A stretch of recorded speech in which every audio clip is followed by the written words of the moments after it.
میری طرف سے فیکٹفل ٹی وی میں آپ سب دوستوں کو السلام علیکم۔ ناظرین، امریکہ آج دنیا کے سب سے زیادہ طاقتور ملکوں میں شمار ہوتا ہے، لیکن کیا آپ لوگ جانتے ہیں کہ اس طاقتور ملک کو کس نے دریافت کیا اور اس کا بانی کون ہے؟ تو آئیے ہم آپ کو بتائیں گے امریکہ کے بانی کے بارے میں کچھ دلچسپ حقائق جو یقیناً آپ نہیں جانتے ہوں گے۔ نمبر 1، دوستو، کرسٹوفر کولمبس کو امریکہ اور مغربی تہذیب کے بڑے پیمانے پر بچوں کو پڑھایا جاتا ہے اور اس سے جڑے دلچسپ حقائق کو مضامین میں شامل کیا جاتا ہے۔ کرسٹوفر کولمبس کے بارے میں خیال کیا جاتا ہے تو وہ ایک اطالوی ماہی گیر تھا جس کا اطالوی نام کرسٹوفر کولمبو تھا۔ نمبر 2، کرسٹوفر کولمبس آج سے 500 سال پہلے اٹلی میں پیدا ہوئے۔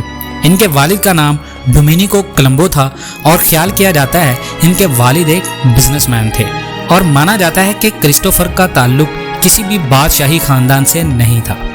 نمبر 3، کرسٹوفر کولمبس نے 20 سال کی عمر میں ہی سمندری خطرناک سفر کو اپنی زندگی کا سفر بنا لیا، اور اس وقت سمندری سفر کرنا کسی بہادری سے کم نہیں تھا، لیکن اس کے باوجود اس نے بحیرہ اوقیانوس کو پار کرتے ہوئے انگلینڈ اور آئرلینڈ کے علاقوں میں تجارت کی اور ایک کاروباری ایجنٹ کے طور پر کام کرنا شروع کر دیا۔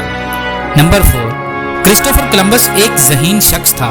اسے بچپن سے ہی کتابیں پڑھنا اور دنیا کھوجنا بہت پسند تھا۔ وہ مارکو پولو کی کتابیں پڑھتا اور سائنس کے علم بھی سیکھتا، اور حیران کن طور پر چھوٹی سی عمر میں وہ 3 زبانوں کا ماہر تھا۔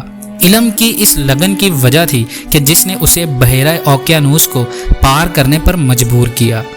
نمبر 5، کرسٹوفر کولمبس نے 1492 میں ایک نیو ورلڈ نامی علاقے کو دریافت کیا جسے آج دنیا امریکہ کے نام سے جانتی ہے۔ کولمبس نے وہاں نت نئے پودے اور جانوروں کی نئی اقسام دریافت کی اور وہاں ایک نئی دنیا بسا دی جو کہ آج پوری دنیا پر حکومت کر رہی ہے۔ ناظرین، آپ اس ویڈیو کے بارے میں اپنی قیمتی رائے کا اظہار کرنا چاہتے ہیں تو کامنٹ سیکشن میں ضرور کیجیے گا۔ ملتے ہیں نیکسٹ ویڈیوز میں، تب تک کے لیے اللہ حافظ۔ Because it means a lot to us. To the next video. See you.